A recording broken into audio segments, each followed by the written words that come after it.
Ooh la la la. Ooh la la la. Ooh la la la. What's up, y'all? It's your girl Michaela Tierra, and I am back with another video. If you are new here, go ahead and like, comment, and subscribe. If you have been rocking with me this far, welcome back. So today I decided to do a video just regarding some of the myths, some of the facts as far as oral hygiene care and different things in general dealing with oral hygiene. So we're just gonna get straight into it.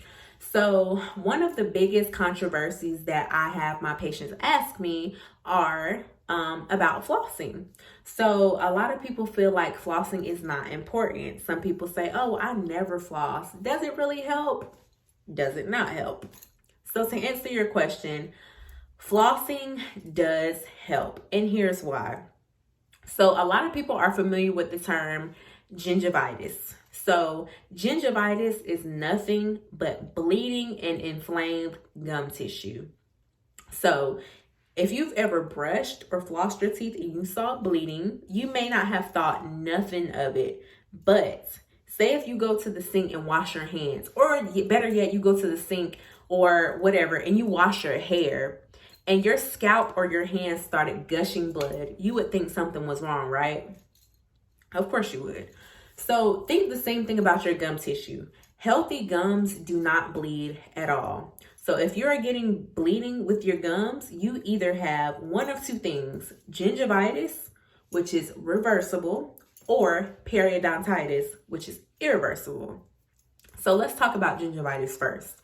So basically, gingivitis is nothing but bleeding and inflamed gum tissue. So this is why flossing is important. So the way that I explain to my patients, so you have good and then you have bad bacteria that sits underneath your gum line. Some of that bacteria can breathe with oxygen and some of that can breathe without oxygen. So think of it like this. So you have a bunch of bacteria that's sitting underneath your gum tissue and they are having a party. So you have some over here with the meganies just getting down. You have some over here doing the little, the saucy Santana dance, and they just going butt crazy. So they are just under your gum line, just festering and just having a good old time. And then here you are and you're thinking, something don't feel right. I got something stuck back there. So let me go get some floss when I normally don't floss every day.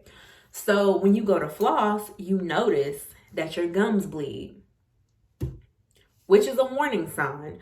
A lot of people don't think about bleeding gums as being like something that means that there's something going on, but it actually does. So that bleeding is your gums pretty much giving you a warning that you need to floss more. So basically that bacteria is just having their good old time, and the floss is kind of like the police or that neighbor that's trying to shut the party down. So if you think about it, say if you at just like this lit party, you having a good old time, and if the police comes or if that neighbor comes trying to shut it down, you're going to get angry because you're having a good time. So just think of that bacteria as doing the same thing. They're under there and they are having a ball. They are having a good time. So when you go in there with that floss, when you normally don't floss, then your gums become angry, which is why they bleed, because you're disturbing that party that's usually not disturbed. But if you were to disturb that party every night, which is why I recommend to my patients, if you can floss every night before bed, that doesn't allow for that bacteria to start a party, which is why your gums won't bleed. Hint, hint. Which is why flossing is really important, because gingivitis is completely reversible. It's nothing but bleeding gums. Now, on the flip side, periodontitis or gum disease or periodontal disease, that's irreversible. That's when that bacteria has sat down there for so long and it's just been turning up. They've been swag surfing. They've just been having a ball under your gums. And that's when they start to destroy the supporting bone that holds your teeth into place. So a lot of people actually don't know that there's the gum tissue and then there's bone underneath that gum tissue that supports the roots of your teeth into place. So if you think of it like this, once you have a party, but for so long, and you got a nice place going on, sometimes things can start to get destroyed if that party goes on for too long. So that bacteria has sat there and festered for so long that they actually started to destroy the supporting bone that holds your teeth into place. And unlike any other part of the body, once you lose bone under your gums, it doesn't grow back, which is why periodontal disease or gum disease is irreversible damage. Once the damage is done, there's no turning back. So that's exactly why it's super important that you floss your teeth every night. That way that bacteria doesn't have time to destroy the supporting bone that holds your teeth into place. So if you're brushing and flossing and you notice your gums are bleeding, then that means we got to ramp up the flossing game, because there's something going on under your gums that's not supposed to be happening. So the more that you floss your teeth, the less your gums bleed, because the less time that bacteria has time to start a party. So your gums won't bleed if you floss at least every night before you go to bed. But if you're going days, weeks, months without flossing, and you just flossing whenever you feel something stuck in there, your gums are more than likely going to bleed, because that bacteria has sat there and it has lingered and it has festered for so long. So now that you want to destroy that party, your gums are going to become angry with you. So that's just one way that I like to explain to my patients to kind of simplify the importance of flossing, because it is important. And there are a lot of people who feel like flossing just does not serve any purpose at all, when in fact it does. So just going back to gingivitis, there are different types of gingivitis. So there is plaque-induced gingivitis, which is where there's literally just plaque sitting on your gum line. Now, plaque is the soft, cheesy stuff that can sit on your teeth that you can easily brush and floss off. So if you think about it, bacteria are live and living organisms. Whatever you eat, they eat off of your teeth. So plaque is nothing but the poop from bacteria. I mean, it sounds disgusting, but that just is what it is. Plaque is literally bacteria poop, because whatever you eat, they have to eat, because they're living and they're thriving organisms. So they have to eat, and they have to, release what they eat, which is the plaque that sits on your teeth, which is why plaque can cause bad breath and all types of things with your teeth. So that can cause gingivitis. There is puberty associated gingivitis. And basically with puberty associated gingivitis, that's just literally like the hormones from puberty causing your gums to become inflamed. I see a lot of teenagers, preteens that go through this, and that's just the hormones causing their gums to bleed. They can be the best brushers, best flossers, but sometimes their gums just take a toll. And also there is pregnancy-induced gingivitis, which is a hormonal factor as well.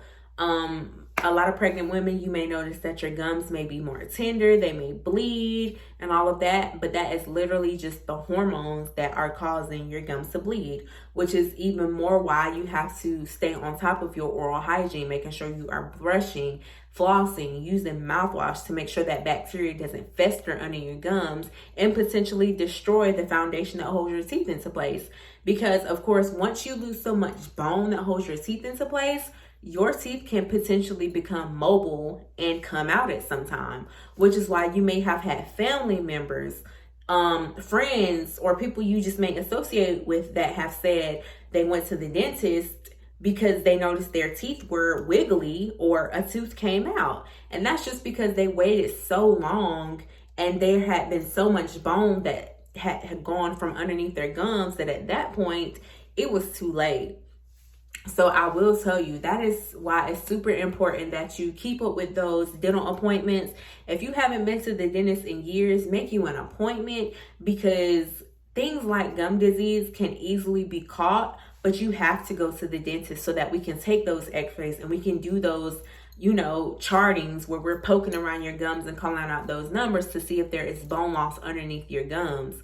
Because if you wait but so long, then of course you could potentially lose teeth in the long run. So that's just my spiel about flossing. Yes, it is important. Yes, you should floss. You want to disturb that bacteria under your gums, because who wants to go to the dentist when it's too late And then at that point, they're telling you you're going to lose teeth because you've lost so much bone underneath your gums. So if you are seeing your gums bleed, ramp up that flossing game, ramp up your brushing, your mouth rinse, because the more you ramp those things up, the less your gums will bleed. Now, going back to that, one thing that can mask gingivitis and gum disease is smoking. So typically the first warning signs, like I said, would be bleeding. But if you are like a smoker or heavy smoker, what happens is that smoke constricts the blood vessels in your gums, so you won't see any bleeding as opposed to someone who doesn't smoke. So you may think that, oh, my gums aren't bleeding, I'm in good health, everything's good. But because you're a smoker, your gums aren't bleeding.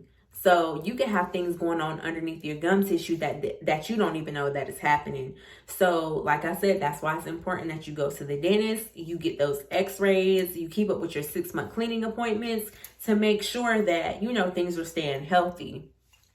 So, and then going back to when I was talking about gum disease or periodontal disease. So if you have ever had what's called a deep cleaning, that means that your hygienist noticed bone loss on your x-rays, which is the start of that bacteria eating away at the bone that supports your teeth into place. So typically when we clean your teeth, we are doing what's called a prophy. That's above the gum line.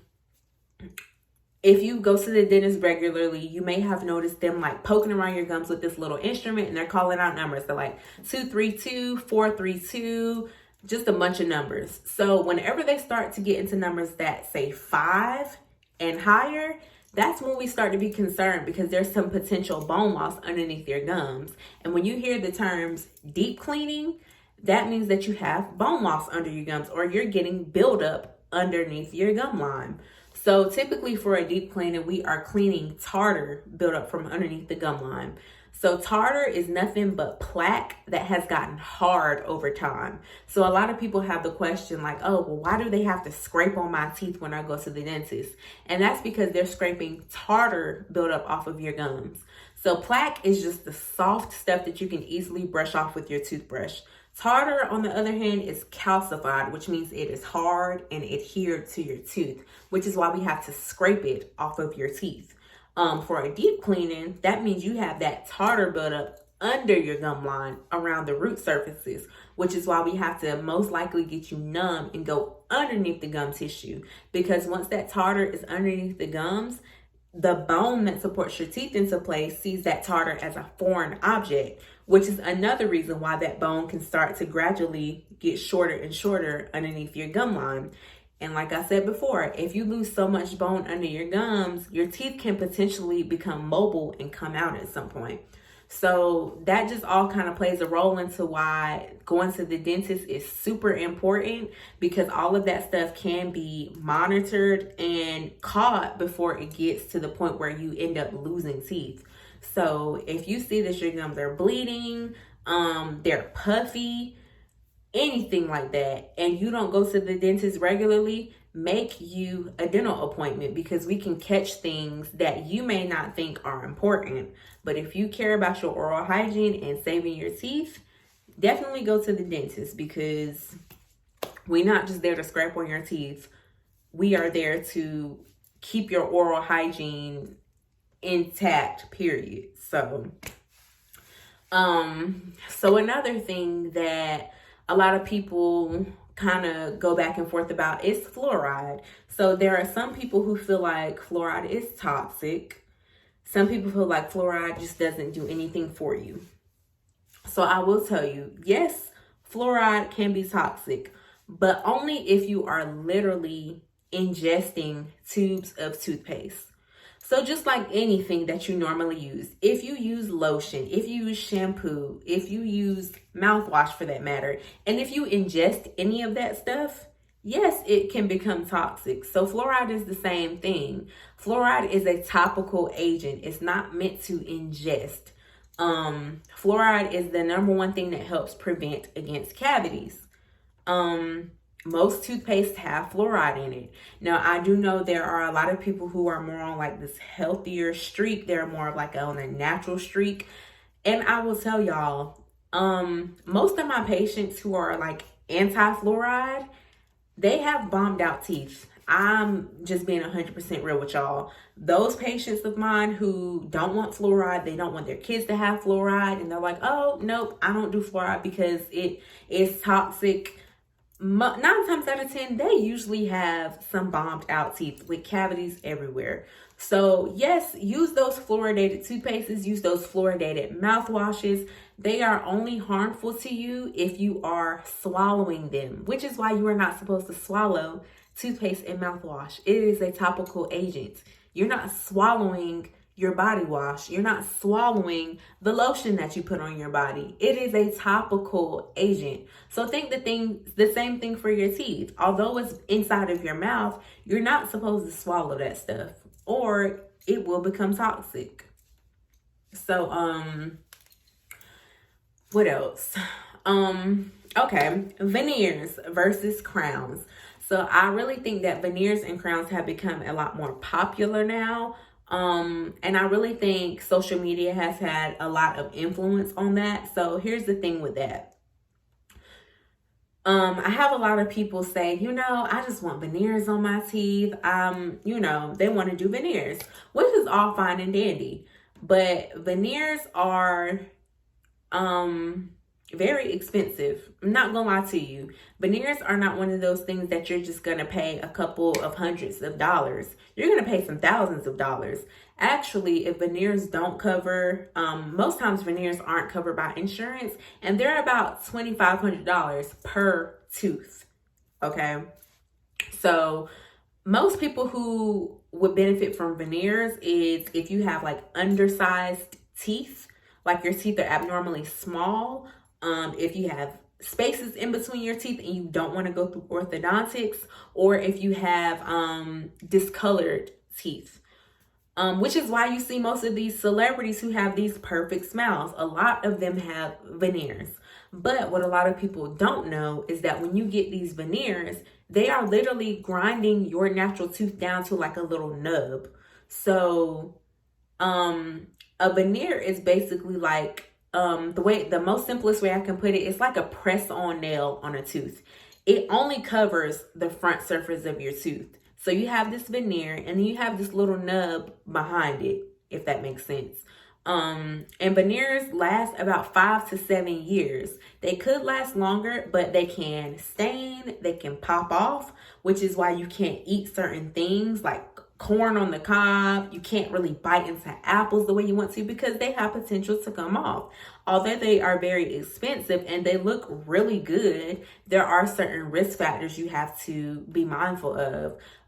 Being that your natural tooth is on the back side of that veneer, you still have to take care of your teeth. You still can get a cavity under a veneer because, like I said, it's only covering usually the front portion of your tooth. Now on the flip side, there is something called crowns. A lot of people are more familiar with crowns. There are what are called porcelain crowns, and then there are porcelain fused to metal crowns. Now crowns, unlike veneers, they cover the entire tooth. They usually cover the tooth 360 degrees. A lot of people who get crowns either had a cavity already that was so big to the point where they couldn't just get a filling and they had to get a crown, or they just decided to get crowns for cosmetic purposes. Now, crowns can be very pricey as well. They're a little bit cheaper than a veneer, and they cover the whole tooth. Now, the porcelain crowns are just completely tooth covered from roots to the tip of the crown. Now, the porcelain fused to metal crowns are the ones that have a silver base under the crown. And the only downside to those is that you have that silver kind of base like around your gum line. So you kind of get like a grayish kind of hue. Now the dental office that I work at, we don't do porcelain fused to metal crowns. We only do porcelain crowns, but there are some dentists that do porcelain fused to metal crowns. So it kind of just all depends on what you want. A lot of people actually feel like they need crowns or veneers when usually they can just do like ortho, which are braces, or Invisalign to straighten their natural teeth, and then maybe get like some fillings here and there. the most important thing that you want to do with your teeth is keep your natural tooth structure if you can. Because when you get into wanting all these crowns and veneers and different cosmetic procedures, that stuff, it can fail. Nothing is 100%. So don't ever think you're going to get crowns or veneers and think you're just going to have this perfect smile forever, because you can still get cavities under that stuff. So why not take care of your natural teeth, get them aligned, get them straightened the way you want to, and take care of your natural teeth as opposed to having crowns or veneers. But ultimately, the choice is yours. Another thing, teeth whitening. So a lot of people are also wanting whiter teeth. Now, I know there are a lot of people out there who are doing at-home whitening systems, and this is what I'll tell y'all about that. If you are not going to like a licensed dental professional, I would not recommend you go to anybody's house getting your teeth whitened, okay? And here's why.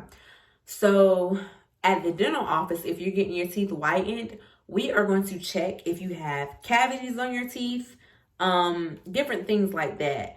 Because for one, if you get your teeth whitened and you have cavities all over, your teeth are going to be super duper sensitive. Like no other. Now, there are people who will whiten your teeth out of their house and they're not going to check for things like that. They're just making a quick little coin. So you can have bombed out cavities everywhere. You can have tartar built up on your teeth, and they're going to whiten your teeth anyway because they're trying to make that money. Now, if you have tartar on your teeth and you're getting your teeth whitened out of somebody's house, that tartar is not going to whiten. So basically, like I said before, tartar is like plaque that gets hard over time. And tartar has a naturally more yellow hue to it. Whitening is not going to whiten that tartar buildup. So now you're going to have these bright white teeth, and then you're going to have yellow tartar around your teeth. Which is why it's best to go to a dental office, because we can look at your teeth like, okay, you need a cleaning before you even talk about getting whitening, or you need, these fillings done before you can talk about getting whitening, as opposed to somebody that you're going to out of their house and they're just whitening your teeth. They're not taking x-rays. They're not doing a whole diagnostic thing to check your teeth. They're just whitening your teeth. So now your teeth are super sensitive because you got a root canal that you needed back there, or you got a filling that you needed back there, and now you're wondering why your teeth are so sensitive. So you got to kind of weigh your options here. And then two, whenever you're getting a dental professional strength whitening, your results are usually going to last longer because we're using a different whitening system. So I do know some people use like charcoal toothpaste as well for whitening. What I will tell y'all, yes, charcoal toothpaste will whiten your teeth, but no, it is not a good everyday toothpaste. And here is why. Charcoal toothpaste is very abrasive. Abrasive is meaning that like grittiness, that crunchiness it has to it. What happens is if you are using that charcoal toothpaste daily, that abrasiveness is going to start to wear down your enamel layer. The enamel on your teeth is what makes your teeth white. So once that enamel is wearing down, your teeth are going to look naturally more yellow, because inside of your enamel is what's called dentin, which is a natural yellow surface. That's where like the nerves of your teeth lie. And once that enamel is worn down, you're going to see that dentin on your teeth, which is going to make your teeth look naturally more yellow. And then you're wondering like, wow, why do my teeth look so yellow? And that's because you're wearing down your enamel. Now, to piggyback off of that, my lemon water drinkers. If you are drinking lemon water, you may think it is the healthiest detox thing for your body. But what is happening, lemon is very acidic. The number one thing that can cause cavities and erosion to the teeth, which can make your teeth look naturally more yellow, are sugar and acid. So if you are drinking your lemon water, you have a higher potential for cavities, and you have a higher potential for your enamel to be worn down due to acid erosion. So cut the lemon water out, okay? That can damage your enamel, make your teeth look more yellow, cause cavity potential, and that's just something you don't want, okay? If you want whiter teeth, get you a good whitening toothpaste, or go to the dentist and get you a professional whitening system. That way, you know, you can get the best results. Now the over-the-counter products like the whitening strips, those are okay, but you literally have to use those for a while for you to even notice a difference at all. So yeah. But other than that, y'all, those are literally the main things that I can think of that people have asked me questions about, or the main things that I see my patients ask me.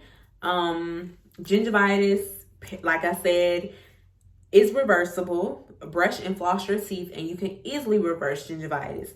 Periodontal disease or gum disease, sometimes you will not even know that you have it unless you go to the dentist to get those checkups, which is why you have to stay on top of going to the dentist, getting those 6-month checkups, getting those x-rays. A lot of people may think, oh, my teeth aren't hurting, so I don't need to go to the dentist. You could have a whole system going on underneath your gums that you don't even know about. So make those dental appointments. You definitely don't want to wait till it's too late.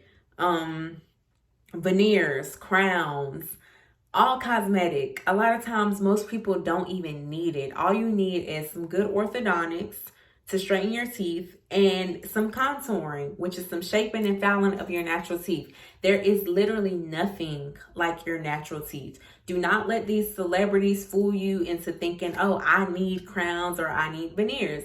Go to a dental office and have a consultation just to have that conversation and to talk about, you know, those different systems and things like that. I don't know what happened to my light, y'all.